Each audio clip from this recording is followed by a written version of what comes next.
Have you ever felt like history, well, repeats itself? The source material we're looking at today says it absolutely does. In fact, it argues there's a predictable six-stage cycle that has toppled governments and empires for centuries.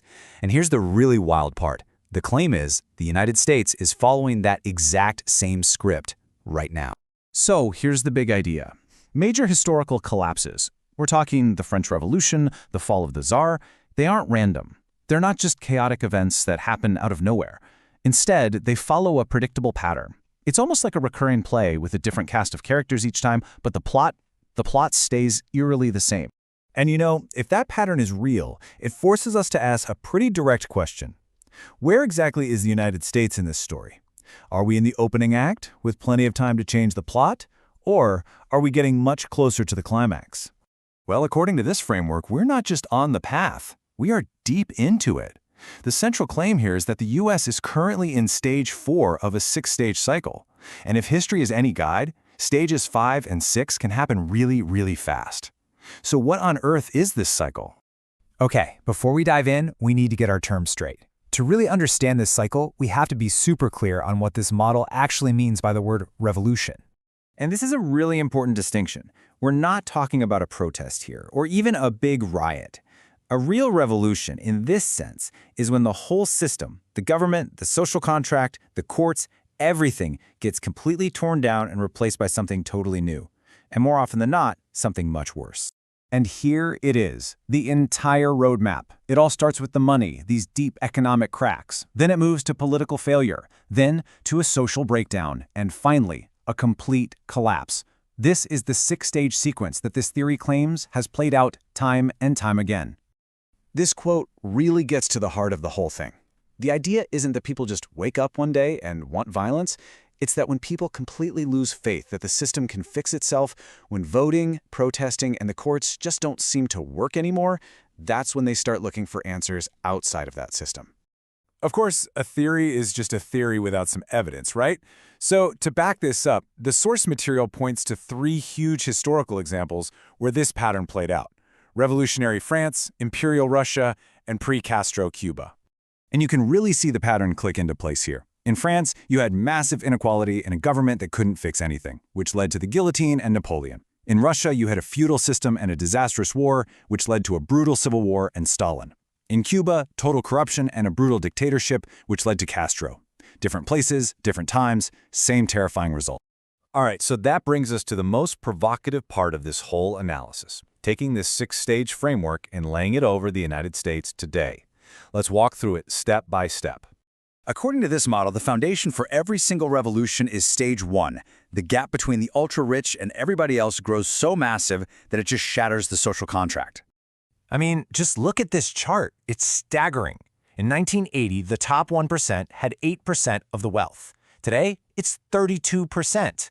The source we're looking at points out that this level of wealth concentration is actually higher than it was in France right before their revolution. That's not just a number on a page, it's a reality that people feel every single day, and it builds a ton of resentment. So once that economic powder keg is in place, the next step is a widespread feeling that the government isn't just failing to fix things, but that it's actually part of the problem, that it's corrupt, incompetent, and only works for the elites. And wow, look at this. When 85% of the population says they don't trust a core institution like Congress, that signals a complete breakdown in legitimacy. It means most people have come to believe the system is rigged against them, and that's a classic sign of stage 2. Now, this next stage is absolutely critical, and it's maybe not what you'd expect.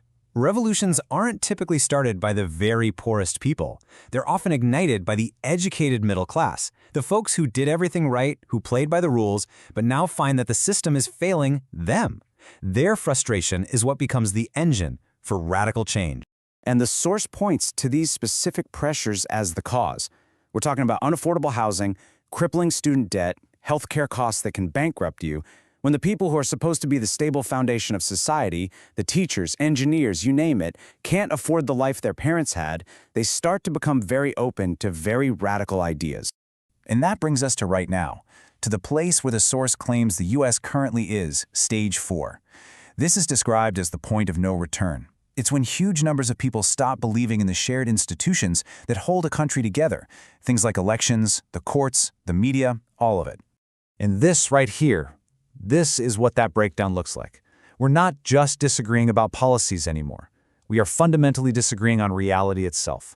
When one half of the country sees a coup attempt and the other half sees a stolen election, it means that the shared faith in the process has been completely shattered. That right there is the very definition of stage 4. So, if we really are in stage 4, the historical pattern gives a pretty chilling warning about what might come next. Let's take a look at what stages 5 and 6 would actually look like, according to this model. Stage 5 is when extremist movements go from the fringe to the mainstream, offering dangerously simple answers for all that complex rage. And stage 6? Well, stage 6 is the result: total chaos. We're not talking about protests anymore. The model points to organized violence, the state losing control of its own military and police, economic collapse, and in the end, a new and usually authoritarian system rising from the ashes. This quote from the source really goes after a core American idea. The argument is that the laws of history, of social physics, they don't really care about borders. The elites in France, in Russia, in Cuba, they all believed they were special, that their system was too strong to ever fall, and they were all wrong. And that's really the ultimate question that this whole analysis leaves us with, isn't it? Is a country just locked into its historical path, destined to follow the same script as all the others? Or is it possible to see the pattern, to recognize the warning signs, and to consciously choose to write a different ending? For now, that answer is still up to us.